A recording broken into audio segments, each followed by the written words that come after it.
Hola, soy Marc Mula y esto es Motion, un gimnasio para tu mente donde el ejercicio es descubrir, pensar y sentir buenas ideas. Muy buenas, hoy tengo el placer de hablar con María Ángeles Quesada. María Ángeles es filósofa, especialista en pensamiento crítico y diálogo socrático. También es profesora asociada de Ética Empresarial y Comunicación en la Universidad Rey Juan Carlos. Además es autora del libro La virtud de pensar, pensamiento crítico para tiempos revueltos. Y María Ángeles es CEO y cofundadora de Equánima, un proyecto que personalmente hace años que sigo, que es un proyecto filosófico que ayuda a las empresas y a los ciudadanos a pensar mejor. ¿Cómo estás, María Ángeles? Muchas gracias por estar aquí. Bueno, muy bien, aquí dispuesta a hablar un rato contigo y nada, muchas gracias a ti también por invitarme. Pues ya que hemos empezado introduciendo tu perfil, ya se ve que es como un perfil eminentemente práctico, ¿no? Es decir, tú haces filosofía un poco para ayudar tanto a ciudadanos, a personas, como a empresas, ¿no? Pero la mayoría de la gente, por alguna razón, piensa que la filosofía no sirve para nada, ¿no? Entonces, ¿cuál es esa parte práctica o útil o aplicable de la filosofía que hace falta un poco que la gente conozca un poquito más? Claro, es curioso porque la filosofía en realidad en su origen era eminentemente práctica, ¿no? Si nos vamos a los griegos, pues a los antiguos sobre todo, nunca la filosofía no era práctica, porque la filosofía era cómo vivir mejor, por un lado, ¿no? Y también cómo conocer el mundo, a qué me estoy enfrentando, cómo me relaciono, ¿no? Entonces, al final, todo eso eran preguntas completamente prácticas. Lo que pasa es que tú sabes, como bien sabes tú por tu formación, en la historia, sobre todo de Occidente, en general, pero sobre todo de Occidente, se ha separado mucho la práctica de la teoría en las carreras y finalmente nos enfrentamos a carreras en las que te dan un contenido teórico. Y claro, la filosofía se ha alejado tanto de la sociedad bueno, hacía tiempo, pero en los últimos años sigue así, sigue alejándose, aunque bueno, luego hablaremos de esto un poco, más en concreto de lo que pasa hoy día, pero se ha alejado mucho y parece que es como un contenido de lo que hicieron o dijeron otros autores, de alguna manera simplemente estudiar unos contra otros y las variantes de esas teorías y no para nada ver cómo esas teorías se aplicaban o eran una respuesta al mundo en que esos autores vivían, ¿no? Que es nada más lejos de la realidad, porque efectivamente, como te digo, para mí la filosofía y todo el mundo que ha hecho filosofía, esto lo digo más sobre todo para los filósofos y para que la gente que no ha hecho filosofía entienda que todos los filósofos o toda persona que se pregunta cosas, que es todo el mundo al final, siempre lo hace con una respuesta ante el mundo que tiene delante. Con lo cual, la practicidad de la filosofía para mí es redundante porque siempre es práctica. Pero efectivamente nos enfrentamos a un mundo en el que la filosofía se ha quedado relegada a la academia y a lugares encerrados en sus propios discursos, donde nadie se entiende nada más que ellos, los especialistas. Que esto yo también lo criticaba tanto en la carrera, que siempre lo digo porque es verdad, yo siempre lo odiaba eso, ¿no? Decía, ¿esta gente qué hace ahí, ¿no? En el despacho, ahí comentándose unos a otros, ¿qué es eso? Entonces, claro, para la gente, para el público general, para mucha gente y para incluso los que estudiamos filosofía, decíamos, pero vamos a ver, ¿no? Quiero bajar esto a la realidad. ¿Por qué no hacemos la filosofía práctica? ¿Por qué no hacemos que la filosofía sea útil, ¿no? Cuando eso ya te digo que para mí es redundante, pero efectivamente hay una necesidad de, como otros saberes nos hacen creer que son muy útiles, que eso también ahí podríamos hablar mucho, ¿no? Pues las matemáticas parece que de pronto su aplicación en la informática o en cosas mucho más aterrizadas a lo que hacemos todos los días, lo vemos súper claro, ¿no? O que un niño aprenda.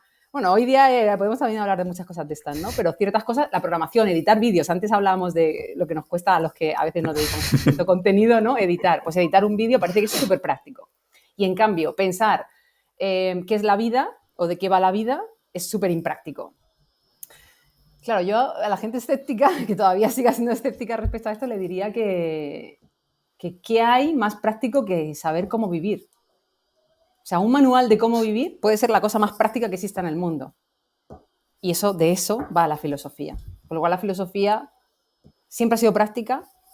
En todo caso debemos recuperar, si hemos olvidado que era práctica, recuperar esa practicidad y sobre todo todos los que nos dedicamos a la filosofía hacer un esfuerzo bueno de divulgar, hacer entender a la gente que la filosofía está pegada a ellos, a su practicidad, a su vida, sacarla de la academia, que es un poco mi trabajo, sacarla a los entornos empresariales, escolares, ciudadanos, deportivos. También hace poco he hecho algunas acciones de filosofía aplicada al deporte. O sea, bueno, no sé, estoy yendo por las ramas, pero bueno, te he dicho así algunas cosas así un poco. Tú me vas concretando.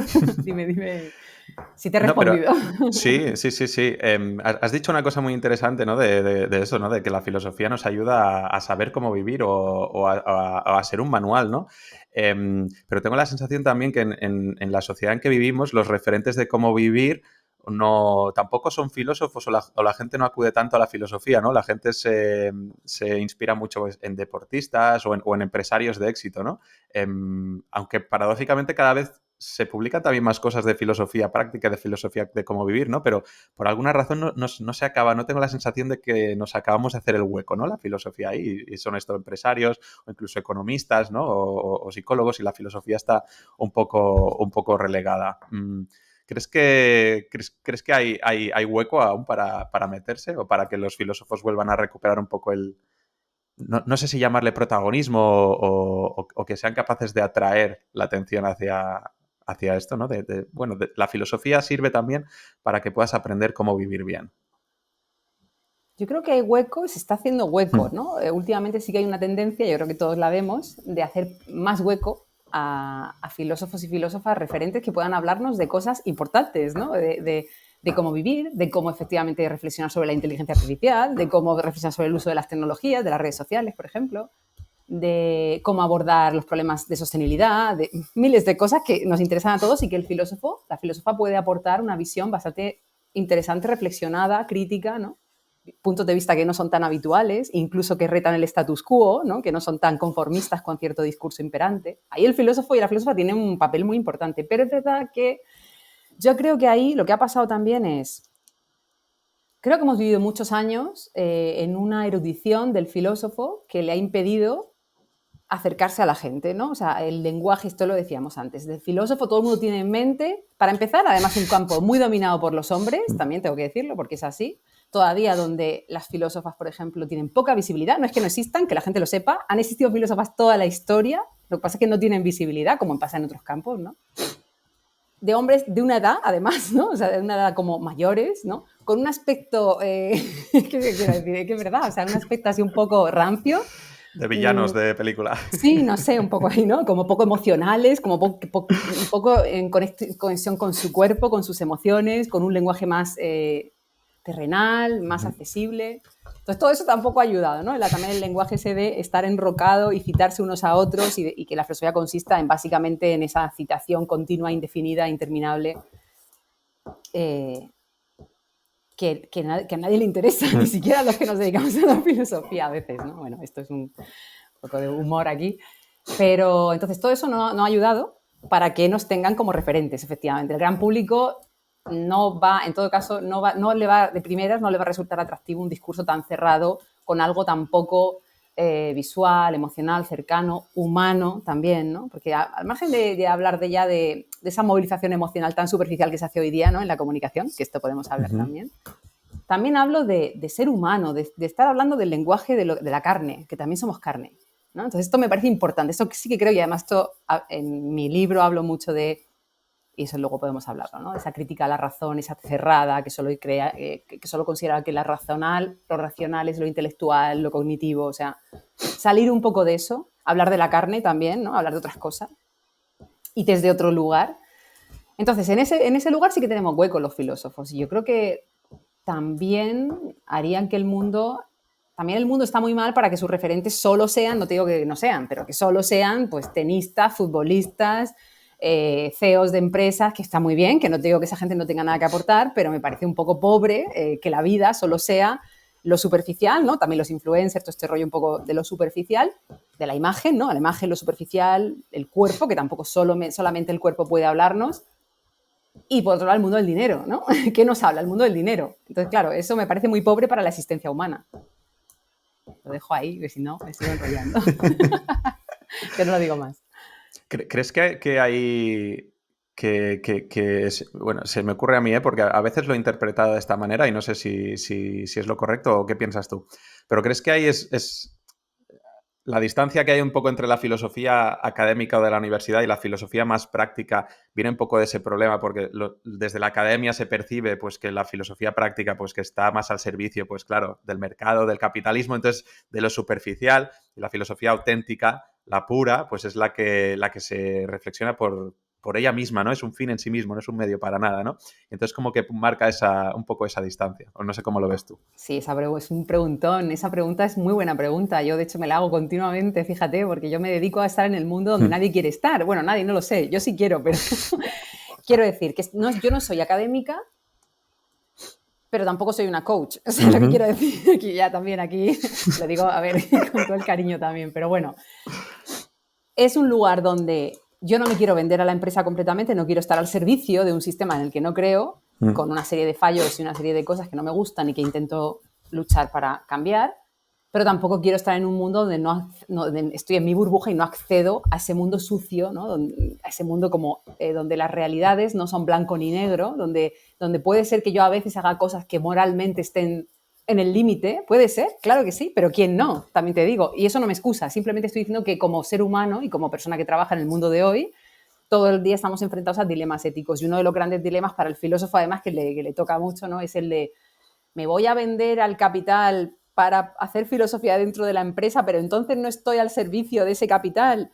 Pero claro, si no llevo la filosofía a la empresa, que es lo que yo me pregunto, ¿cómo vamos a hacer que ese mundo también cambie? O sea, es al final pero es una pescadilla que se muerde la cola, es un lugar yo siempre digo, de arenas movedizas, no es un lugar sencillo, yo digo que no a cosas, por razones, o sea, eso también puedo contar algunas cosas, he dicho que no a farmacéuticas, he dicho que no a que fuera más imagen de productos en los que ni creo, o sea, no tengo ningún, o sea, asociar el pensamiento crítico con, o sea, aquí me voy a empezar a llenar de gloria, pero bueno, asociar el pensamiento crítico con una marca de cerveza no me parece, bueno, yo qué sé, me parece bien, pero que lo hagan otros. A lo mejor mañana me ves haciéndolo. No creo, pero bueno, quiero decir, uno va modificando sus visiones y también, sobre todo, no porque cambie no tanto porque siempre hay un cuestionamiento ético que no termina nunca, ¿no? Pero no tanto porque mis valores vayan a cambiar mañana, sino porque efectivamente las propuestas pueden matizarse en ciertas cosas, ¿no? Y puede tener un interés por otras razones. Y yo puedo decir, bueno, a lo mejor aquí sí que siento que estoy de alguna manera divulgando el pensamiento crítico y me dejan hacer ciertas cosas, ¿no? Pero todo tiene sus matices. Por eso vivimos en una sociedad y esto también saldrá, que todo es aquí o aquí. O sea, no hay opción, no hay ningún lugar gris e incierto y desgraciadamente o afortunadamente todos los lugares son inciertos y resbaladizos. Yo no tengo la respuesta a esa pregunta, pero sí que creo que es una inquietud que no tengo miedo, a la que no tengo miedo a enfrentarme, porque es real esa duda, ¿no? De hecho, te digo que esto hace unos años a mí me dieron cera. O sea, yo era no querida en ningún sitio. No, es que esto es verdad, o sea, no era querida en la academia, no era querida en la empresa. En la empresa, es que lo más loco de esto, o sea, yo sé que me entiendes también un poco, o sea, lo más loco de esto es que en el mundo académico ya sabes por qué me pueden criticar, ¿no? Está claro lo que hemos dicho, ¿no? O sea, el filósofo purista dice, no me voy a vender a un sistema, ¿no? Hay otras profesiones que están mejor vistas como profesor, que también de la marinera, ¿eh? Podríamos preguntarnos, ¿un profesor de filosofía no está vendido al sistema? Yo me podría hacer esa pregunta, ¿eh? Pero por otra parte, o sea, en el mundo académico no era bien vista, pero desde luego en el mundo empresa todavía me pasa y me sigue pasando y sé que me pasará siempre. Muchas veces llego ahí y pienso, madre mía, o sea, veo sus caras y digo, esta gente piensa que soy una freak, pero que ¿de dónde he salido? Totalmente, ¿eh? Y eso es duro también a veces, ¿no? Esa sensación de ser alguien que no encaja, porque yo en el fondo sé que no encajo, que soy un outsider, que no... Bueno, este tema también daba para bastante. Pero es una pregunta que tenemos que hacernos y tiene que estar sobre la mesa siempre, sin miedo. Bueno, me ha gustado mucho una cosa que no lo has dicho directamente, ¿no? Pero que das a entender que es el tema de aceptar las contradicciones, ¿no? De que has comentado durante un momento de, pues, tus dilemas, ¿no? Que te enfrentas a veces a la hora de aceptar o no ciertos proyectos. Y que no sé si estamos en una época, pues, que obviamente la coherencia en sí es un valor que obviamente yo creo que es digno de respetar y que tiene que seguir respetándose, pero que se castiga demasiado a veces como las contradicciones o las incoherencias a un nivel como muy, muy extremo. Y aunque tú hayas matizado que, oye, hoy no asociaré el pensamiento crítico con una marca de cerveza, pero bueno, quién sabe en el futuro, ¿no? Y la gente se quedaría con esto y aunque tú hayas matizado quién sabe en el futuro, y si un día lo haces, ¡guau! Como que te machacarían mucho por ello, ¿no? Que estamos en un mundo que las contradicciones a nivel social no se aceptan mucho, sin embargo, es algo que vivimos todos en nuestro interior, en nuestro día a día, ¿no? Y a veces yo también me pregunto, ¿cómo algo tan cotidiano, que lo viven todas las personas, independientemente de tu edad, condición social, todos tenemos contradicciones, pero en los otros somos tan duros y las castigamos, ¿no? No lo sé. Eso me recuerda a dos cosas. Una, a un sesgo, hay un sesgo que nos hace un sesgo cognitivo, que tiene que ver, para la gente que no lo sepa, un sesgo cognitivo tiene que ver con básicamente nuestra configuración cerebral desde la evolución, ¿no? Como especie, hemos ido como ajustando, adaptando, haciendo como una serie de configuraciones de caminos cortos, ¿no? De shortcuts, como se dice, para un poco llegar a tomar ciertas decisiones en ciertos momentos. Y en este caso los cognitivos tienen que ver con eso, con la evolución de la especie y son comunes a todos nosotros, ¿no? Y uno de ellos es aquel que interpreta diferente lo que uno hace y lo que hace el otro siendo la misma decisión. Es decir, tú haces una pírula con el coche un domingo que no hay gente en una gran ciudad o lo que sea y haces una cosa que está mal, pero la haces y no ha pasado nada y tal. Si lo hace otro y lo estás viendo haciendo, y si lo estás viendo cómo lo hace, bueno, ahí lo pones verde, ¿no? O sea, el clásico ejemplo. Y como tú dices, también ese doble rasero para mirar la conducta propia y la ajena respecto a la incoherencia. Pero me ha gustado mucho cómo lo has reflexionado, efectivamente, y me estaba preguntando yo, claro, ¿por qué? Bueno, para empezar hay una respuesta que sí que tengo, que es, sí que creo que esta sociedad que en medios de comunicación y en fenómenos de posverdad, ¿no? Nos está polarizando, ¿no? Esta moda que hay de o conmigo o contra mí, que es el falso dilema también, ¿no? Que yo no sé por qué seguimos, o sea, cómo esa incultura nos está, porque para mí es que es falta de cultura, falta de entender cómo funcionamos, falta de entender qué es el pensamiento crítico. Para mí eso es una falta de educación muy grande, ¿no? Entender que hoy día se mezclan mucho churras con merinas, es decir, de pronto decimos una cosa y parece que si defiendo esto no puedo defender esto otro, pero a veces no son cosas que se correlacionan. O sea, no entendemos, y esto es mucha filosofía, o sea, al final no entendemos cómo funcionan las cadenas argumentales. No entendemos cómo funciona el argumento, no entendemos que hay cosas que no se relacionan, hacemos causa-efecto mal hecha, o sea, hacemos una serie cometemos falacias y errores de argumentación continuamente por una falta de educación básica en esto desde pequeños, que llegamos a una sociedad y todavía nos tragamos esto de o estás conmigo o estás contra mí, si yo aunque tenga incoherencias todo el día, pero si tú las tienes no vale, y entonces te juzgo y te condeno y te cancelo, ¿no? Que es toda esta cultura de la cancelación. Madre mía, es horroroso. O sea, yo lo de los medios de comunicación, te lo juro que cada día, y la política, cada día no sé muy bien realmente no sé muy bien cómo afrontarla ni cómo vamos a poder seguir enfrentándonos a eso de una manera más sana y más crítica. No sé cómo, porque ante cualquier caso, ¿no? Que suceda, como el tema este del beso o cualquier tema que sucede en la opinión pública, los análisis de los temas, yo no sé cómo alguien se puede tragar eso, ¿no? O sea, no puedo entenderlo, pero claro, entiendo, sí que ahí yo, pues al final lo que hago es, o sea, lo que pienso es que hay que apostar por la educación desde pequeños, o sea, mucha educación desde pequeños. Yo ahora estoy metiendo en los colegios, estoy con un proyecto metiendo pensamiento crítico y filosofía para niños. Empecé haciendo cosas desde los 4 años. Wow. Y ahora estoy desde los 6, ya de manera más formal, ¿no? Yo empecé, o sea, se puede hacer desde los 4, pero de manera más formal. Ahora, si todo sale bien, toco madera, puede ser que esté en un proyecto haciendo de toda primaria, introduciendo un poco, me parece fundamental. Y por curiosidad, ¿cómo es esta experiencia de enseñar pensamiento crítico a niños? ¿Los conviertes en pequeños rebeldes contra profesores y familias o cómo va esto? Bueno, ellos ya lo son, ¿eh? O sea, quiero decir, no por nada, sino porque está muy bien que los niños sean también. Les das más poder todavía. A ver, sobre esto varias cosas. Mira, una cosa que es muy curiosa, que hay mucha gente que se... Bueno, hay gente que habla de que a los niños hay que fomentarles la curiosidad, ¿no? Y yo, claro, yo soy madre, tengo 2 hijos y esto empezó por eso, ¿no? Empezó porque, obviamente yo el campo de la filosofía para niños lo conocí hace mucho tiempo, había leído cosas, tengo materiales, tal, pero claro, hasta que no tienes hijos, también como no es mi campo de especialidad, hasta que no tuve hijos, no dije, ostras, claro, porque yo al tener hijos, para mí es natural, para mí filosofar es natural, porque es una de las cosas que, bueno, que para mí es, más allá de mi profesión, es una cosa que va conmigo, en cómo soy. Y entonces yo empecé, en cuanto empezaron a hablar algo, yo empezaba ya a retarles filosóficamente, ¿no? Siempre les hacía muchísimas preguntas, siempre les fomentaba no tanto darle la respuesta, sino que siguieran ellos o construyeran su respuesta o que siguieran ellos preguntándose cosas, ¿no? Hasta el punto que mi hija ya, que tiene 7 años, a veces me dice, pero dime una respuesta, dime algo. Y yo, bueno, a veces le digo cosas, no es que siempre sea así, pero bueno, que siempre soy muy tocapelotas en ese sentido, ¿no? De estar ahí fomentando mucho su propio discurrir. Y claro, con mi hija enseguida me di cuenta que ya desde los 3, 4 se podía hacer cosas. Y se podían hacer cosas, entonces claro, dije, madre mía, ¿no? Y yo luego un día fui a su clase y me di cuenta de que se podían hacer cosas, no solo con mi hija, sino con todo el mundo, ¿no? Con todos los niños. Que cada niño es diferente, efectivamente hay niños que evolucionan el pensamiento abstracto antes que otros, no pasa nada, pero se puede, ¿no? O sea, la gran clave es que se puede, que los niños son muy curiosos, que los niños hacen muchas preguntas, pero el sistema las va capando y todos las vamos capando y el sistema escolar, tal y como está construido, el profesor da la respuesta y ya está. Y es una respuesta fija, que yo eso lo entiendo. A ver, no quiero decir que eso no sea necesario, porque tú estás dando unos conocimientos que me parece importante dar contenido, también me parece importante. Pero claro, si no dejas ningún hueco a que ese contenido en un momento dado pueda ser cuestionado, estás creando un sistema en el que la pregunta tiene una respuesta fija, cerrada y única. Y no está dando espacio a que los niños sigan preguntándose y sigan siendo curiosos ante una realidad.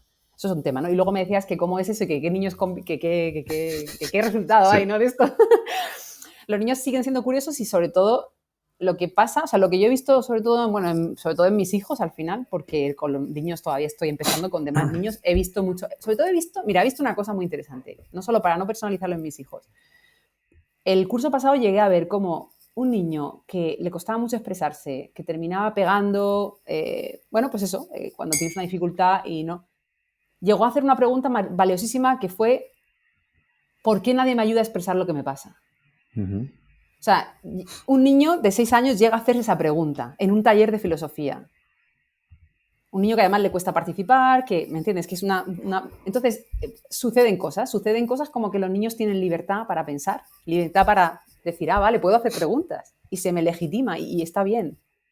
Puedo decir burradas con respeto a los demás, pero lo que quiero decir es, pueden decir, pues oye, ¿por qué está mal matar a un padre? ¿Por qué no nos podemos preguntar esas cosas? A mí no me da miedo eso. A mí me da miedo que uno le diga a otro gilipollas y le pegue una hostia. Eso me da miedo. Sin control y sin sentido y sin ningún... A mí no me da miedo que se hagan preguntas complejas. Entonces, si fomentamos niños que hagan preguntas, aunque sean duras, que al sistema no le va a gustar, no lo sé. A mí me gusta. Y sí, van a ser niños cuestionadores, van a ser niños que te van a preguntar, que les necesitas dar razones de por qué algo. Yo no, a mi hija no le puedo decir por qué sí. De hecho, no se lo digo nunca. Pero sí, a veces le digo, cuando me cansa, obviamente a veces le digo, bueno, ya te he explicado las razones y ahora tienes que confiar un poco en mí y yo soy un poco la que guío ciertos procesos, porque si no sería una locura, ¿no? Pero los niños se hacen cuestionadores, pero a cambio de eso, que eso, bueno, para mí es maravilloso, pero digo, al que le moleste un poco de eso puede decir, a cambio de eso es que no te puedes imaginar cómo razonan, cómo empiezan a ordenar, cómo te dan argumentos. Yo quiero eso para el futuro. No sé. Sí, y bueno, que en estas etapas, ¿no?, tan tempranas, la etapa infantil es cuando desarrollar todos estos procesos pues puede ser más importante para luego mantenerlo el resto de la vida, ¿no? Porque supongo que aunque se está introduciendo más, no sé si de momento son solo talleres o charlas o procesos un poco anecdóticos, ¿no?, que reciben una vez y el resto de su vida se olvidan, ¿no? Pero bueno, que ayuda, una vez te introduces, pues tener un poco la esperanza de que se vaya ampliando este tipo de formación, ¿no? Y se prolongue a lo largo de primaria, de la educación secundaria obligatoria y todo eso, ¿no? Que sigamos un poco con esas habilidades transversales, un poco, que nos hagan mejores ciudadanos. Sí, es anecdótico, pero sí que es verdad que, bueno, cada vez hay más colegios que están abiertos. Sí que he notado, porque hay proyectos que están ahí, bueno, no se puede decir todo porque todavía no se ha cerrado casi nada o alguna cosa pequeña, pero sí que hay colegios que han contactado conmigo, sé que hay otras organizaciones de filosofía para niños que hacen mucho trabajo muy interesante en bibliotecas y tal. O sea, es algo que se está moviendo, va despacio, debería estar incorporado en el sistema como una cosa troncal, pero vamos despacio y, bueno, poco a poco. Sí que es verdad que los educadores, en magisterio, hay asignaturas de filosofía para niños en la carrera. O sea, es decir, es algo que en los últimos tiempos se ha ido reforzando. Hay profesores que tienen más sensibilidad a eso, que lo ven más importante, entonces van introduciéndolo también ellos como pueden. Hay materiales, por ejemplo, me encanta hacer publicidad de un material que es una maravilla para niños, por cierto, y todos los padres o educadores que nos puedan escuchar, que es Wonder Ponder, que son unos materiales alucinantes, son unas cajas visuales con una viñeta y unas preguntas. Los niños entran maravillosamente con eso. Bueno, y para adultos, te digo, que es tan bonito y tan estupendo, ¿no? Pero este proyecto es maravilloso, ¿no? Lo lidera Ellen Daffy, que es una escritora de literatura infantil y filósofa maravillosa, y es verdad que este tipo de materiales son también muy necesarios. Hay muchos libros hoy día que se publican con un pequeño girito, ¿no?, para que los niños se pregunten cosas. Animo también en las casas un poco a estas cosas, no solo en el colegio. No todo lo va a hacer el colegio al final y no siempre se puede esperar eso, pero bueno. Estamos hablando de que los niños se hagan más preguntas, se cuestionen más las cosas, ¿no? Al final es un poco aplicar el pensamiento crítico desde pequeños y aplicar el pensamiento crítico o divulgar sobre el pensamiento crítico o enseñarlo a adultos es una de las cosas a las que tú te dedicas más, ¿no? Pero déjame preguntarte, ¿qué es el pensamiento crítico? Porque me lo lleva un poco a la política porque es lo más fácil para que la gente lo entienda, pero tú encuentras a un comentador, divulgador o periodista de derechas que ha analizado algo y dice, claro, ¿por qué? He aplicado el pensamiento crítico y para analizar los sucesos tenéis que aplicar el pensamiento crítico y la conclusión es esta. Y luego te va el analista de izquierdas, el periodista de izquierdas y te dice, aplicad el pensamiento crítico y la conclusión es esta. Entonces, cuando todo el mundo dice que aplica el pensamiento crítico, pero la sensación que da es que nadie lo aplica, ¿qué es exactamente el pensamiento crítico o cómo podríamos reconocerlo? Ya, totalmente. Esa pregunta también es muy buena porque efectivamente el entorno en el que nos movemos es complejo y pensamiento crítico es una palabra de la que se abusa también bastante y se utiliza en contextos que, bueno, pues, que no son. De hecho, yo escribí el libro por eso, porque encontraba que todo el mundo hablaba de pensamiento crítico, pero nadie sabía qué era. Y la gente tiene una vaga idea de en qué consistía, hacerse preguntas, mirar diferentes puntos de vista, ¿no? O sea, hay una idea vaga, informarse, pero claro, todo eso, ¿qué quiere decir? ¿Cómo se aterriza? ¿Qué quiere decir en nuestro mundo? ¿No? Para mí, al final, o sea, yo comenzaría, para que la gente entienda un poco mi visión también y cómo creo que algo que nos puede ayudar a todos, sobre todo, tener pensamiento crítico y poder reconocerlo en él, o sea, cuando tenerlo y decir, esa persona puede parecer que tiene, parece que tiene pensamiento crítico. ¿Cómo se reconoce eso y cómo se tiene? Para mí, sobre todo, es aquellas personas o aquellas habilidades que te permiten realmente, en vez de soltar un posicionamiento rápido y contundente sobre algo, ser capaz de frenarte y hacerte preguntas sobre lo que estás viendo. Si es analista de derechas o el de izquierdas, en vez de soltar ya su posicionamiento tan cerrado, dijera, ¿nos hemos hecho estas preguntas? Y lanzara una batería de preguntas y él mismo se colocara en ese lugar de, oye, pues esto no lo tengo tan claro y ese no lo sé, porque esto, claro, esto está muy mal visto. Sí. Eso no, Eso no vende. Eso no vende a nadie, claro, y además Sí. las personas que dudan, en vez de considerar a alguien que duda como alguien que se está cuestionando, las consideramos inseguras, está totalmente, iba a decir una palabra que no me sale ahora, bueno, penado no, como, bueno, sí, está como castigado, ¿no? De alguna manera. O sea, todo el que duda se le tacha de inseguro, se le tacha de que no sabe lo que le pasa, no sabe lo que quiere, ¿no? Un poco veleta, incluso que hay persona que cambia de opinión. Sinceramente, yo hago esta pregunta, ¿no? Que esto es algo que también en casa hablamos mucho con mi pareja, es, en un mundo con este nivel de complejidad, ¿no es loco aquel que tiene las cosas demasiado claras?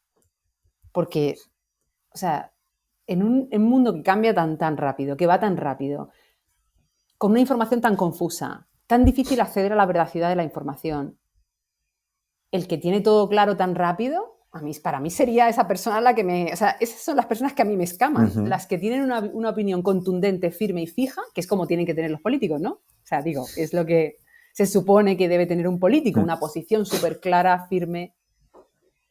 Creo que la seguridad, en todo caso, fíjate, o la persona que es una buena decisora, un buen gobernante, un buen gestor, eso no es la seguridad. Seguridad es otra cosa, iría más por la asertividad, por ejemplo, que la asertividad tiene mucho que ver también con los límites, con saber encontrarte en el límite, saber preguntarte y saber colocar un límite, ¿no?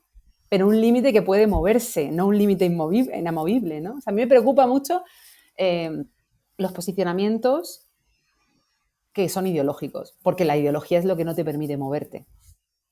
Otra cosa es que yo soy una persona muy convencida de mis ideas, tengo pasión por lo que pienso y por las cosas en las que creo. Por eso tengo seguridad cuando las expreso, pero, jolín, yo me cuestiono muchísimo. Y cuando no me cuestiono me preocupo. Digo, a ver, no estoy radicalizándome en esto. O sea, que para mí el pensamiento crítico sería algo que no se practica nunca, casi nunca hoy día en los medios, y que pocas personas lo hacen, que es ser capaz de, cuando alguien te habla de algo, en vez de decir, no, pero eso, no, es decir, vale, ¿no? Vale, estoy escuchando, estoy comprendiendo y digo, bueno, ¿y cómo es esto? Bueno, vamos a analizar mejor esta palabra, vamos a ver, ¿no? ¿Cómo podemos encontrar una mejor información sobre esto, ¿no? ¿Es posible encontrar mejor información sobre esto? ¿Qué barreras nos están impidiendo para pensar esto de manera más libre? ¿No? Hay muchas preguntas que te puedes hacer, ¿por qué creo que lo que dice este de derechas es tan diferente a lo que digo yo de izquierdas o viceversa? ¿No? O sea, esas preguntas me las hago. Por ahí iría un poco el pensamiento crítico, ¿no? Luego hay mucho más contenido y mucho más habilidades que practicar, pero iría mucho sobre todo por esa parada, esa pausa, ser capaz de escuchar y ser capaz de preguntar lo que no te estás preguntando. A veces, porque yo me he encontrado en estas espirales, ¿eh? No sé si tienes alguna recomendación o tip, porque me da la sensación de que siempre se puede ir más allá con el pensamiento crítico hasta el punto bueno, de estar en una incertidumbre constante, ¿no? Entonces yo no sé si la solución es al final, pues oye, pues tengo que estar cómodo con esta incertidumbre, o también ha de haber un momento que diga, oye, tengo que parar ya de aquí de siempre preguntar y cuestionar y repreguntar, porque al final para ser práctico en mi día a día necesito un mínimo de certezas, ¿no? Vale, pues voy a llegar a esta conclusión y de momento es lo que pienso, ¿no? Que a veces, no sé si con el pensamiento crítico te puedes dejar un poco atrapar por esta vorágine o esta espiral de preguntas sin fin. ¿Cuándo saber cuándo es suficiente de cuestionar algo? ¿Hay alguna barrera, algún límite o alguna recomendación? Sí, bueno, me haces todas las buenas preguntas. Son todas las grandes preguntas. Efectivamente, es una muy buena pregunta también, sobre la que he reflexionado mucho. Yo creo que el pensamiento, sí, bueno, como ya conoces mi libro y todo eso, o sea, ya sabes que yo el pensamiento no lo quiero relegar solo a lo cognitivo, ¿no? A la parte un poco mental, ¿no? Me gusta entender que el ser humano piensa con todo lo que es, con su cuerpo, con su ética, ¿no? Con el contenido moral, con sus emociones, con la imaginación, ¿no? Es decir, con habilidades que van más allá incluso de lo que se ha considerado más racional, ¿no? En un sentido más clásico.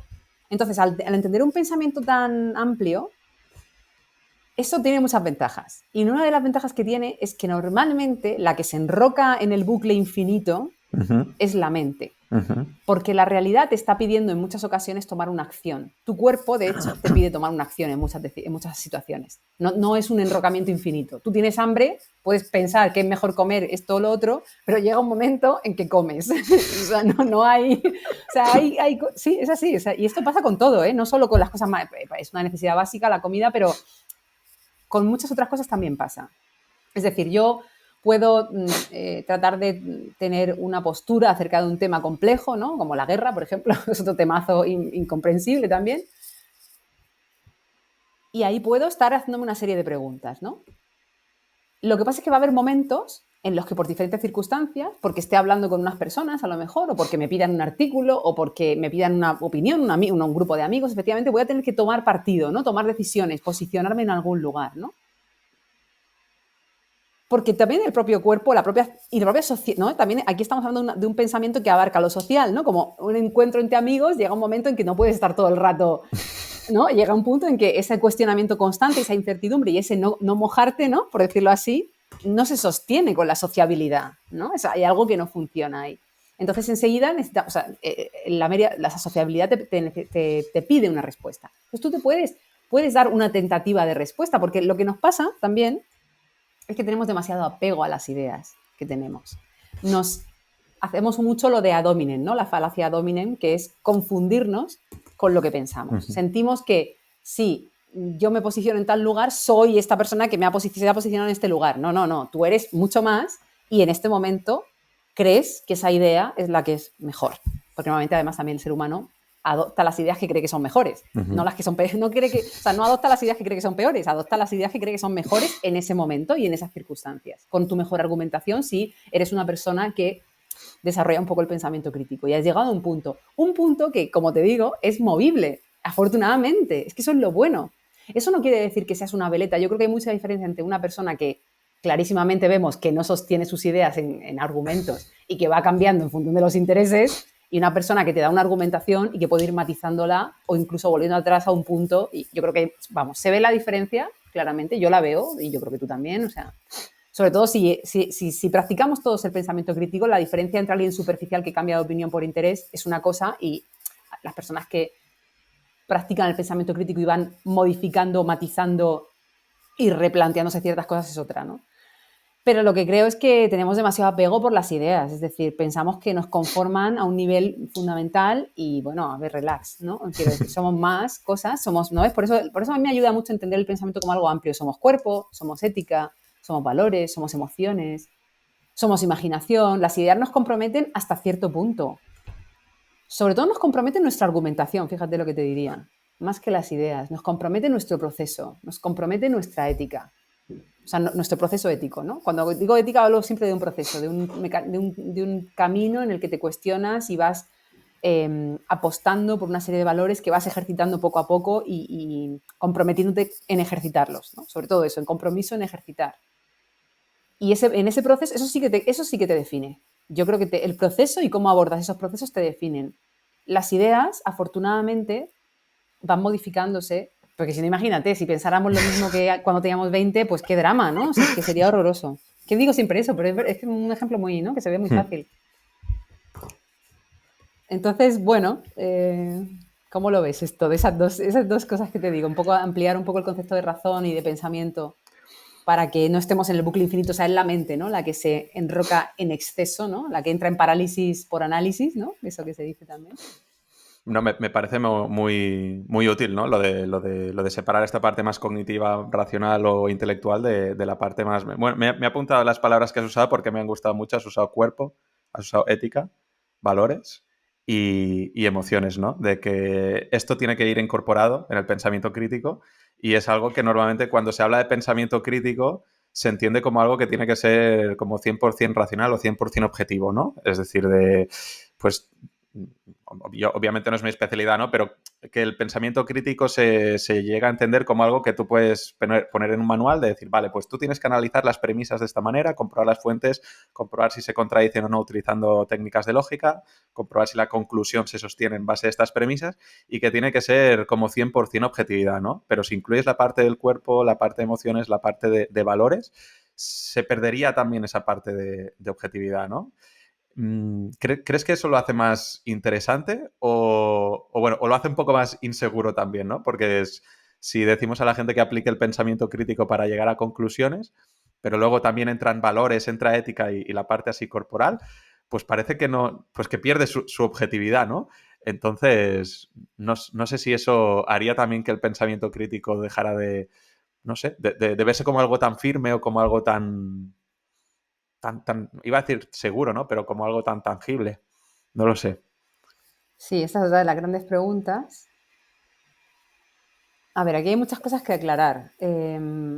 Bueno, según mi aproximación, ¿no? Al pensamiento crítico. Bueno, por una parte, para dejar claro el tema de la objetividad, bueno, claro, para intentar dar un poco de luz al tema de la objetividad, voy a comparar un poco voy a referirme a la ciencia, ¿no? La gente, o sea, el público en general muchas veces, porque tampoco nos lo han enseñado, no entiende bien lo que es la ciencia. La objetividad en la ciencia es una mezcla entre construcción y observación o cuando se recaban datos a través de unos experimentos o de unos instrumentos de la realidad. Y en esa mezcla consigues una objetividad. Pero la ciencia nunca te da verdades absolutas. Todo en la ciencia es demolible, derribable, cuestionable, afortunadamente. Porque no es que la realidad, a lo mejor la realidad cambia o no, bueno, eso es otro tema metafísico, pero sobre todo las teorías científicas explican la realidad de diferentes formas. Entonces puede haber otra teoría nueva que explique la realidad de diferentes formas y que recoja datos similares, pero la explicación que te dé y la predicción que te dé sea diferente. Entonces, una cosa que me parece muy importante es entender que la objetividad, para mí, de nuevo, es un proceso, como el método científico. El método científico te asegura una objetividad, pero eso no quiere decir que eso sea verdad 100%. Cuidado, cuidado. O sea, verdad 100% en el sentido es verdad 100% en la medida en que está sostenida por el método científico, pero no es algo absoluto y que nunca se puede derribar. A eso me refiero. Siempre es cuestionable. Con el pensamiento crítico pasa igual, sobre todo para entender un poco la parte más analítica del pensamiento crítico, podríamos entender que efectivamente pasa igual, ¿no? Es decir, podemos recabar una serie de datos. Si el proceso lo hacemos bien, estaremos asegurando que la conclusión que obtenemos es mejor. Esa por la parte analítica. ¿Qué es lo que digo yo? Que el pensamiento crítico no solo tiene una parte analítica. La tiene, efectivamente, me parece maravillosa, que aprendamos lógica, que aprendamos a argumentar, lo que son las falacias, que saquemos conclusiones coherentes con esos datos que hemos recogido, fundamental.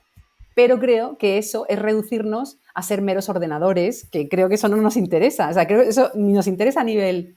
O sea, ni nos gusta porque no nos satisface como seres humanos, ni es real con la naturaleza del ser humano, ni además nos interesa por el futuro que viene. ¿cuáles son nuestros grandes distintivos como seres humanos? Sobre todo, las emociones y la ética, que están súper relacionadas en la evolución entre sí. Y ahora estoy leyendo muchísimo neurociencia porque estoy como reconstruyendo todo eso, esa parte, para entender bien que en realidad la emoción es una respuesta, bueno, muy física también y muy valorativa.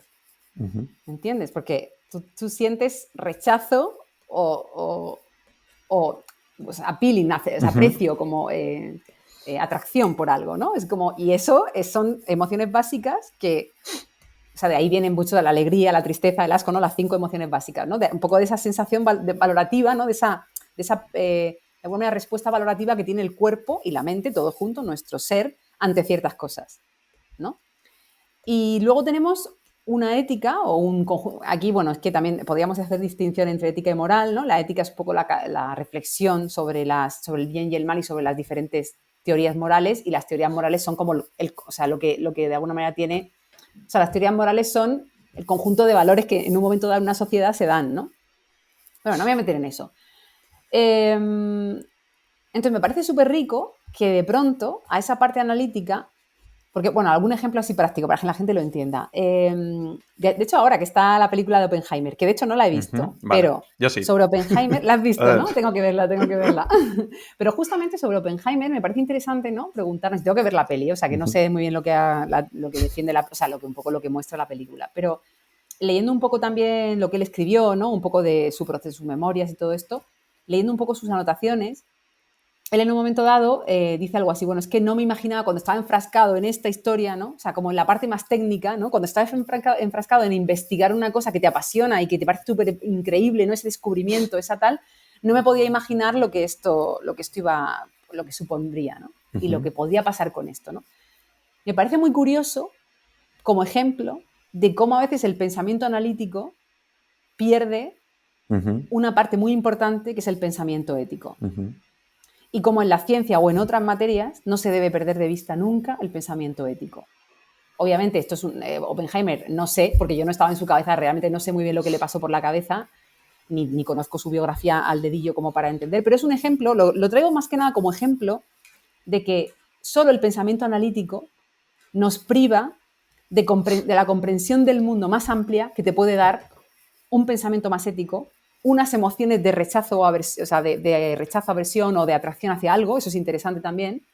Y luego otra cosa muy importante que la quiero meter también, que es lo que decía María Zambrano de un poco para mí la razón poética, ¿no? O sea, hay comprensiones del mundo que no te las da el análisis objetivo.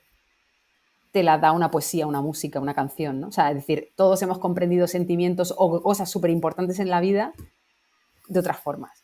No te han dicho, mira, recaba información, lo que es el amor, ¿no? Recaba información, haz un análisis y te calla. O sea, el enamoramiento, ¿no? O sea, venga, En la o sea, me da Wikipedia. igual. Claro, me da igual la gente que esté definiendo el enamoramiento químico, que me parece muy bien, pero no hay más, hay algo más. Entonces, toda esa riqueza del ser humano me parece una traición a nosotros y a nuestra especie y a todo, y sobre todo para el mundo en general, como reprimirnos o reducirnos a algo tan analítico, que es una parte importante, pero no la única, ¿no? Pues a raíz de esto y mientras lo ibas contando, o sea, me parece como súper interesante y creo que, de hecho, es que es necesario, ¿no? Incluir esta parte de ética, esta parte de valores, cuando estás analizando críticamente algo, ¿no? Cuando utilizas pensamiento crítico, que tengas en cuenta los valores también que están en juego, ¿no? Con el caso de Oppenheimer. Pero entonces se me ocurre, si dos personas usan pensamiento crítico, en teoría, pero tienen valores diferentes, por ejemplo, imaginemos que personas incluso cognitivamente usan procesos muy similares, pero luego al final una persona valora más por sus valores la libertad y otra la igualdad. Entonces las dos aplicando pensamiento crítico igualmente, entonces llegan a conclusiones diferentes, ¿no? Entonces esto podría pasar. Claro, luego lo que pasa es que yo también, o sea, a ver, de momento, ¿no? Mi tesis un poco sobre estas cosas y por mi experiencia, bueno, has dicho que yo me dedico también al diálogo socrático. Para mí el diálogo socrático es una herramienta muy interesante donde practicar el pensamiento crítico en comunidad, ¿no? En colectivo, ¿no? Entonces ahí es donde un poco podemos, de alguna manera, retar un poco estas situaciones, ¿no? Porque estamos, o sea, hasta ahora tenemos, ¿no? Un proceso, yo estoy hablando de un proceso en el que, para resumir un poco, para la gente que se esté perdiendo, porque estamos hablando, como me haces preguntas muy filosóficas, yo te estoy respondiendo muy filosóficamente, entonces no sé cómo la gente así que a lo mejor no sepa tanto el tema, sea, de momento tenemos un proceso que debe cuidarse, donde debe haber una parte analítica que tiene que ver con procesos más cognitivos, con sesgos, por ejemplo, donde yo cuestiono mis sesgos, donde hablo de argumentación, donde veo falacias. Y luego tengo que hacer una investigación emocional, también de mi ética, qué valores están en juego, por ejemplo, ¿no? Tengo que cuestionarme eso. Y en ese mejoramiento de ese proceso estaríamos haciendo un pensamiento crítico, ¿no? O sea, estaríamos practicando el pensamiento crítico en la medida en que yo estoy en un proceso cada vez más en profundidad con estos elementos, ¿no? Pero claro, puedo efectivamente partir, partir y terminar en valores diferentes, o sobre todo partir, ¿no? Porque para mí la ética está nuevamente al comienzo. Partir de valores diferentes y realizar un proceso más o menos bueno, ¿no? En los dos casos. Y eso es una realidad. De hecho, en la política se ve mucho eso, ¿no? Como parece aparentemente con valores diferentes, ¿no? Igualdad y libertad, por ejemplo, ¿no? Pues se llega a conclusiones súper diferentes. Entonces, para mí, una herramienta que asegura, que nos pone a todos un poco más en la misma página y que nos ayuda a mejorar ese proceso aún más, es colocarnos en el diálogo socrático. Y entonces, en el diálogo socrático lo que hacemos es, con esos procesos, buscar soluciones que sean más universales cada vez. Es decir, a las que podamos asentir todos o más personas cada vez. O sea, en principio es una comunidad, pero mi experiencia me ha dicho que es curioso porque en diálogos con diferentes personas de diferentes tipos e ideologías se llega a conclusiones muy parecidas. O sea, eso, llevo muchos años practicando diálogo, no digo que eso es algo todavía que está por demostrar, efectivamente es una investigación que yo sigo haciendo y no sé si no es algo como completamente no probado, pero sí que creo, y esa es un poco la intuición que me hace tener, y yo en ese sentido soy un poco kantiana, un poquito en eso, ¿no? O sea, que sí que siento que hay algunos universales, algunos lugares a los que por más que, o sea, si damos, a los que llegamos, si realmente hacemos un proceso genuino de búsqueda, de cuestionamiento y de razones. Porque muchas veces lo que ocurre es que, aunque sobre el argumento podemos sostener ciertas cosas, cuando lo bajamos a la realidad no se sostiene, porque hay muchos afectados. O sea, cuando yo me he puesto a dialogar con gente sobre ciertas cosas, cómo redistribuir la riqueza, no sé, sobre ciertos temas, al final, claro, hay muchos lugares que terminan saliendo, porque al final tú lo que no puedes, o sea, normalmente ningún ser humano en un lugar donde se siente libre, donde está tranquilo y puede argumentar, casi ningún ser humano va a querer hacer una acción que al final termine creando un montón de desigualdad para mucha gente. Y si la quiere hacer, tendrá que encontrar una manera de compensar esa situación que está produciendo. Normalmente todo el mundo llega a cosas muy parecidas, o sea, no hay tantas diferencias.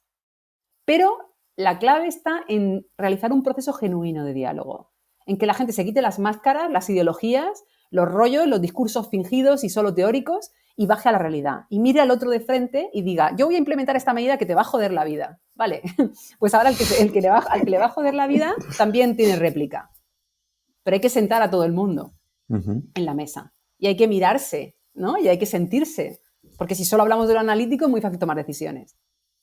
Pero claro, eso yo entiendo que a nivel macro estamos hablando de pequeñas comunidades, ¿no? Yo entiendo la problemática de trasladar eso a un nivel macro, lo entiendo, lo veo, o sea, esto entiendo que puede sonar un poco utópico, pero bueno, sí que creo que creo que se podría implementar en pequeñas decisiones y acciones, como en barrios, por ejemplo, en temas de comunidades de vecinos, en las aulas, en las casas. O sea, en las casas, ¿cuánta gente se habla, cuántas parejas o familias tienen diálogos verdaderos, quitándose la máscara, no sintiéndose atacados en el ego, ¿no? No soltando, o sea, como, ¿sabes lo que quiero decir, no? Cuando te dicen una idea que no, parece que es un ataque a ti, lo que he dicho antes, ¿no? Es un ataque a tu persona, pero no lo es una idea que está sobre la mesa, vamos a investigarla. ¿Qué es mejor para todos?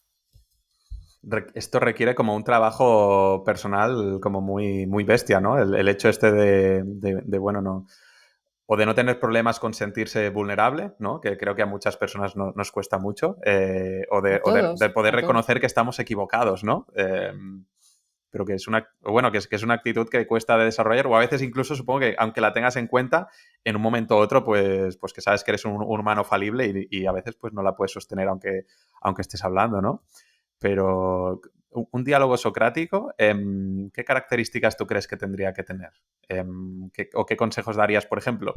Las típicas comidas de domingo donde salen a varias opiniones, ¿no? O incluso, bueno, o con parejas o familias, ¿no? Cuando quieres tener un diálogo así que sea constructivo o cuando piensas en sacar una conclusión conjunta que se me va el micro, que favorezca a la mayoría, ¿no? O cuando tienes curiosidad genuina por entender lo que dice el otro en vez de simplemente replicar, ¿no? Pero ¿cómo definirías lo que sería un buen diálogo socrático? Pues a ver, yo soy la primera que me apasiono y mira, este verano con mi hermano a tope ahí. Hay temas que son tremendos, ¿no? Y yo también, a mí también, obviamente, muchas veces pierdo, no te voy a decir las formas así porque yo, a ver, tampoco quiero tal, pero no, yo no soy una persona muy, o sea, yo que sé, agresiva no Irascible. lo soy. Sí, irascible o agresiva, ¿no? Soy una persona bastante tranquila, pero sí soy apasionada y a veces me atropello, a veces me, ¿no? Como que... Pero eso tiene cabida, claro que sí, somos humanos, menos mal, ¿no? Lo que pasa es que hay momentos en los que tiene cabida eso y al segundo después dices, bueno, a ver, no te estoy escuchando, ¿no? Y ya está, y lo dices, y es que es así de simple, como reconocer tu equivocación ahí y decir, perdona, que no te estoy escuchando nada, a ver, ¿cuál es exactamente, qué me estás diciendo? Porque es que no me he enterado, ¿no? Seguramente ni me he enterado de lo que has dicho, ¿no? Y a veces también el ritmo, ¿no? Sosegar un poco, ¿no? Sosegar la mente, ese ritmo, ¿no? Tan frenético, que está bien, que a veces lo tenemos, es normal. También a veces cuando estamos con las personas que queremos hay muchas cosas en juego, muchos sentimientos, muchas cosas del pasado, ¿no? Somos seres humanos con una historia, con un pasado, con unas relaciones complejas, ¿no? Es normal que se mueva todo ahí, pero sobre todo, fíjate, y es que creo, insisto mucho en esa tontería, pero creo que sobre todo el apego que tenemos a las ideas nos perjudica muchísimo. El trabajo personal que uno tiene que hacer para decir, no te estoy escuchando y a lo mejor estoy equivocado, y a lo mejor lo que digo, estoy diciendo algo que voy a escucharte, a ver, y vamos a poner esto sobre la mesa, venga, pero yo entiendo que esa manera de comunicación, mira, ahora vamos a la comunicación, ¿no? También. Entiendo que tampoco es algo que nos enseñan, entiendo que tampoco es algo que se practica. Yo creo que, o sea, cuando hablo de esto, para la gente le suena a utopía, pero sí que es cierto que con un poco de trabajo personal y con un poco más de conciencia, puedes ir caminando hacia una mejor comunicación en tu entorno privado. Y creo que desde ahí puedes construir hacia adelante. Pero sí que creo que la familia, voy a la familia, ¿no? A familia, todo lo que estás diciendo, amigos, familia, ¿no? Un poco ese entorno más privado. Creo que nos hablamos mal, que no nos escuchamos, que nos cuesta mucho reconocer que nos equivocamos, que el ego nos pierde, ¿no? La prisa, o sea, el interés, esa razón instrumental que todavía no, bueno, que no ha salido todavía ese término aquí, pero esa razón instrumental que nos lleva siempre a querer razonar para buscar algo, ¿no? Para conseguir algo, o sea, esa manera de que analizamos las cosas, pero para conseguir algo de alguien o algo de algo, ¿no? O un resultado, ¿no? Esa obsesión que tenemos en nuestra sociedad. Creo que eso nos pierde. ¿Queremos algo de la gente ya y ahora? ¿O queremos algo de la gente que puede ser reconocimiento de nuestro ego? Y eso que queremos nos impide ver todo. O tener razón, que es más de lo mismo, ¿no? O sea, tener razón es simplemente engrosar el ego. Si trabajamos un poquito personalmente en eso, de verdad, es que yo veo tanta diferencia entre poder comunicarte con las personas con las que convives o con tus amigos, con quien sea, con quien convives en general, hablo, ¿no? De tu día a día, de tu trabajo. Veo tan diferente comunicarte desde un lugar en el que puedas analizar algo así un poquito tranquilamente, ¿no? Y lo que te pasa y lo que sientes, todo, ¿no? O sea, no solo el objetivo, lo subjetivo, pero ponerlo sobre la mesa y no sentir que es un ataque a lo que yo soy, es un ataque a mi ego, que no me reconocen, que no me aprueban. Y todos tenemos ego, ¿eh? No te voy a decir que yo no tengo un ego grande, pero que hay una diferencia enorme, ¿no? Entre abordar las cosas, incluso decir, oye, me estoy pasando de egocéntrica, ¿no? O sea, de hecho en los podcasts lo pienso mucho, ¿eh? Que es como una... Claro, porque al final yo rajo, vosotros preguntáis, pero en realidad no mola eso. ¿Tú qué piensas, Marc? Hombre, No, pero ¿qué piensas del diálogo? O sea, ¿has practicado? No, ahora en serio, ahora va en serio, va en serio. No, porque es chulo también. sí, O sí. sea, ¿qué No, piensas del diálogo? ¿Lo practicas? ¿Cómo lo ves en tu entorno? Antes de responder, hago el Venga, pequeño matiz por el dale, podcast, dale. bueno, porque queda gracioso, pero creo que es la verdad. Bueno, yo también, o sea, como, no sé si decir, pues como podcaster y como consumidor, oye, pues yo pienso en el intercambio de cosas valiosas, pues nosotros ahora estamos aquí pues intercambiando algunas ideas, pues quizá hablando de nosotros o de nuestras ideas, es decir, inflando nuestro ego, pero entiendo que la gente que nos escucha, pues algunas personas encontrarán esto interesante, entonces, bueno, pues ellos nos aportan algo a nosotros y nosotros les aportamos algo a ellos y nos nutriremos de su feedback y entablaremos diálogos si hace falta para por si quieren discutir las ideas con nosotros. Claro. Pero o sea, yo me considero que soy una persona más falible de lo que me gustaría. Sí que creo que soy una persona que tengo un poco de conciencia en esto, es decir, de intentar no posicionarme enseguida y a veces cuando intento no hacer estas discusiones o estas confrontaciones de ideas con familiares, con amigos, sí que creo que intento hago un pelín de Sócrates, ¿no? Bueno, vamos a rebuscar hasta el final, pero sí que es verdad que no me libro de mis sesgos y lo que intento hacer mucho es el argumento por contradicción. Pues venga, vamos a preguntar, porque al final se va a contradecir seguro, ¿sabes? Llegará a dos conclusiones contradictorias, ¿no? Pero bueno, yo no soy perfecto, no voy a decir que sea perfecto, ¿no? Pero sí que me intento. Yo soy una persona bastante comunicativa, los conflictos me gusta abordarlos relativamente enseguida, de poner en común, ¿no? De no dejar que las pelotas de nieve se conviertan en pelotas gigantes. Y lo tengo como muy interiorizado lo del diálogo. Lo que pasa es que sí que a veces o me noto que quizá me irían bien tener más herramientas, formación específica, aprender, hacer talleres, hacer alguna cata socrática, por ejemplo, contigo o algo así, para aprender más, pero claro, al final, porque cuando estás en una discusión yo también tengo la sensación pues que cuesta estar pendiente de estas dos cosas, de vale, ¿cómo lo conduzco yo? Y a la vez estar pendiente de, pero ¿cómo confronto yo esto? ¿No? Hay como una cosa externa que está pasando y a la vez ser consciente de una cosa interna que te está pasando a ti, que quizá hay emociones que te desplazan más a un sitio u otro, ¿no?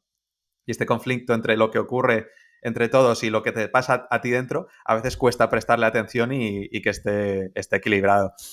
Así que, bueno, mientras no haya separaciones familiares y cosas así por cuestiones de ideas.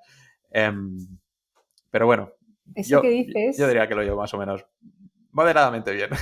sí, a ver, no se trata. Sí, yo te he preguntado un poco tú, sí, ¿cómo lo vives tú en tu día a día? A ver, o sea, yo me dedico a esto y muchas veces me veo desbarrando como todo el Que mundo. O sea, fallamos, sí, claro, sí, o sea, sí. no me parece una cosa de perfección, ¿no? Me parece más que nada algo de conciencia, de Sí. proceso, de aprendizaje, de... Pero mira, déjame que te interrumpa una cosa, pero como está relacionado con lo de que decíamos al principio de las no contradicciones, no sé si a ti te pasa mucho que entonces te dicen, esta es experta en pensamiento crítico y diálogo socrático, y si un día se te va un poco más el tono, ya otra vez, pero a ver, pero ¿cómo puede ser que una experta en diálogo socrático esté soltando o hablando de esta manera? No sé si tienes este tipo de presión encima, ¿sabes? No lo sé. Yo creo que la que más se presiona soy yo misma, ¿eh? También te lo digo, porque yo efectivamente, como antes también decías, y así volvemos al principio, para mí la coherencia es un valor importante. O sea, no te voy a decir que yo soy una persona que, que busco la coherencia, ¿no? En general. Además, tengo una parte analítica bastante grande también, ¿no? Y al final, para mí es importante que las cosas que encajen, ¿no? También, ¿no? Pero por otra parte, efectivamente, también lo que te decía, ¿no? Las incoherencias son parte de nuestro día a día. Es que nadie puede decir que no tenga incoherencias. De hecho, estaría mintiendo, ¿no? No me creo a nadie que diga que no tiene. Entonces, yo lo que veo es que al final lo que veo es que precisamente, mira, me está viendo a la cabeza Popper, ¿no? O sea, el falsacionismo un poco. O sea, al final, el que yo pueda desbarrar y ser consciente de ello y corregirme es la muestra de que yo sé hacer pensamiento crítico. ¿Entiendes? Un poco es como, si puedo falsarme, quiero decir, si soy consciente de lo que me falsa, puedo decir que mi teoría o que lo que yo sé sobre esto tiene sentido. O sea, tiene sentido. O sea, yo puedo ser más consciente al practicarlo tanto. Soy muy consciente, o sea, me refiero a dedicarme a esto, ¿no? O sea, no porque yo sea aquí no porque yo sea un ejemplo de gran pensamiento crítico, pero soy una persona que se dedica a ello, con lo cual presto atención a eso, ¿no? Entonces, al hacerlo, sí que como toda persona que es experta en algo, se da cuenta mucho de los huecos, de los lugares, y de una manera más precisa que el que no se dedica a eso. Entonces soy mucho más fina para darme cuenta de cuándo y en qué momento y por qué, sobre todo, me estoy desbarrando. Entonces creo que eso es lo que hace que, insisto, esto que yo en este caso me dedico a ello, creo que es extensible a todo el mundo. Todo el mundo con mayor entrenamiento, con mayor educación sobre esto, es capaz de ser más fino en sus situaciones, cuando se enfrente a ser un pensador crítico, cuando esté en la vida real teniendo una conversación. O sea, cuanto más te entrenes, cuanto más te formes. De hecho, los diálogos socráticos sirven para lo que tú estás hablando, esta dualidad de ser consciente de lo que te pasa dentro y de lo que pasa fuera. El diálogo socrático lo trabaja muchísimo, ¿no? Y la gente que viene, yo he visto gente que ha empezado, que lleva un montón de diálogos socráticos conmigo y yo he visto la evolución y es impresionante. Es impresionante cómo el trabajo sobre ello permite avanzar y permite que las personas sean más finas, que ya vayamos a preguntas mucho más complejas desde el principio. O sea, es decir, que todo lo obvio y el cliché te lo saltes, ¿no? O sea, yo he visto a personas que han empezado haciendo diálogos y al cabo de tantos diálogos, de pronto se nota que ya sacas un tema, ya no te van a lo, ¿sabes? A los clichés, ya todo lo cliché te lo saltas y vas al grano, ¿sabes? Vas a como a cosas realmente... Y todo eso es súper interesante. O cómo comunicativamente son más conscientes de lo que les está pasando, lo que tú dices, ¿no? Cuando de pronto una emoción les está colapsando y cómo la pueden expresar de una manera pues un poco más orgánica y darle cabida y ser vulnerable y sincero con la gente que tiene dialogando delante, ¿no? Pero todo esto uno es más capaz cuanto más entrena, efectivamente. No se trata de la perfección porque eso no llegaremos ninguno y a mí no me interesa eso. Pero sí, o sea, yo también he aprendido yo tengo que ser, obviamente, es que hay que quererse y cuidarse, pero en el buen sentido, ¿no? Quiero decir, yo tengo que aceptar que como todos, que voy a desbarrar, que a veces no seré ejemplo de pensamiento crítico aún dedicándome a ello, porque estoy hablando de disciplinas humanas complejas, ¿no? Y no creo que sea eso, creo que eso no echa por tierra todo el proceso que yo hago y de lo que, o sea, en lo que trabajo, ¿no? Creo que simplemente muestra que, sobre todo cuando se es más consciente, muestra que uno ha entrenado eso, ¿no? Pero sí, pero bueno, no te iba a decir que, no, que a veces no me he machacado por eso. Claro que me he machacado, obviamente. O sea, no... Claro que sí, y a veces me quedo ahí en bucle, ay, aquí no fui tal, no me di cuenta de esto, madre mía, ¿no? Porque además, efectivamente, dedicándose a esto es complicado, ¿no? Cuando te dedicas a temas, tú al tema más comunicativo también, es un tema complicado, no Sí, hay sí. recetas infalibles, ¿no? O sea, Sí, sí. Entonces dirías también, así para ir terminando, sí. para entrenarte en esto, es imprescindible pasar por la incomodidad, porque muchas veces, o sea, hay una cosa buena entre los seres humanos que a veces evitamos el conflicto y a veces evitar el conflicto está muy bien, ¿no? Pero a veces en este tipo de conversaciones, pues dices, oye, pues voy a evitar el conflicto para que no se líe, pues en la mesa familiar o con los amigos o lo que sea.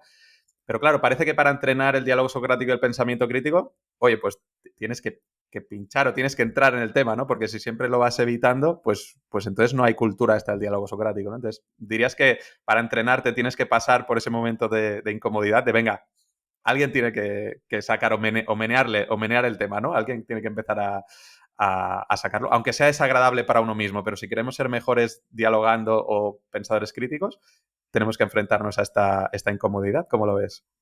Sí, yo soy una persona que incomoda mucho, Ujú. generalmente, al final incluso en mi entorno familiar, pero sí que creo que es una cosa muy importante. Tenemos que pasar por la incomodidad, pero hay que saber cómo incomodar. Ujú.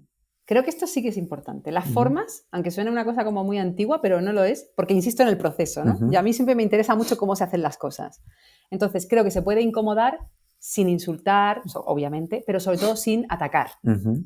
¿Entiendes? O sea, se puede incomodar incomodando las ideas, no Ujú. incomodando a la persona. Ujú. Entonces, que la persona se va a sentir incómoda por consecuencia, Ujú. pero no es lo mismo que tú le vayas a una persona a incomodar para tocar las narices y meterse con su ego, con su persona, con tal, y ahí va a ser un lugar complicado, que intentar incomodar de una manera mucho más amable, mucho más cuidadosa con ese ser humano que tienes delante. Ujú. O sea, que incomodar, pero más a las ideas que a la persona, por Ujú. decirlo así en un titular.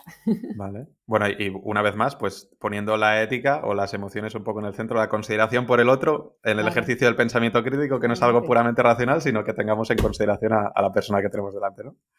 totalmente. Pues yo creo que es una buena conclusión con la que quedarnos, de que el pensamiento crítico no es solo, ¿no?, es esta parte intelectual racional o rumiadora de las ideas, sino que animar a las personas, ¿no?, a que tengan en cuenta también esta parte ética más emocional o más corporal y, bueno, que se animen a despertar la curiosidad, ¿no?, por este mundo de la filosofía que tiene muchas cosas prácticas y aplicables, más allá del mundo académico. Si quieren seguirte a ti, María Ángeles, sé que no eres muy fan de las redes sociales, pero ¿estás más en alguna? ¿Tienes web en activo? ¿Dónde pueden encontrarte la gente? Sí, bueno, tengo web en activo, pero la web ya sabéis, como todos sabéis, lo se actualiza menos. La web es ecuanima.org y donde más estoy en redes sociales es en Instagram, por Ecuanima me pueden encontrar Ujú. también, o por mi nombre, y en LinkedIn también estoy bastante. Y es donde más estoy. YouTube tengo vídeos antiguos, pero bueno, eso ya no tanto. Y sí, sobre todo ahí. Y también colaboro con el portal Filco. También Ujú. tengo en la revista, en el portal y en la revista. En el portal tengo algunos vídeos y en la revista de Filosofía en Co, pues también publico habitualmente. Y nada, pues ahí estoy para lo que quieran. Si quieren seguir con la filosofía, que yo les animo a todos, animo a todo el No, mundo. pues aprovecho y lo recomiendo porque yo soy suscriptor digital de Filco, que es un portal que intenta hacer reflexiones filosóficas, pero también muy acercadas a, digamos, a los problemas ciudadanos de hoy, y que también tiene una revista física que creo que se saca cada trimestre, que está en el FNAC, Sí, Casa del Libro y muchas de estas, y se puede pedir sí. online. Y bueno, y si alguien quiere entrar más en el pensamiento crítico, pues La virtud de pensar de una tal María Ángeles Quesada. Lo podéis encontrar. Bueno, gracias, Marc. No, muchas gracias por estar aquí. Dices que, bueno, la gente que te conocerá mejor dices que puedes que les incomodas. Yo estoy muy cómodo en esta conversación. Espero que los oyentes también. Así que nada, muchas gracias por venirte y un saludo, María Ángeles. Ha sido un placer, muchas gracias. Chao. Adiós. Hasta luego. Muchas gracias por tu tiempo. Espero que hayas disfrutado el episodio. Si quieres continuar poniendo tus ideas en forma, apúntate a mi newsletter semanal en marcmula.com.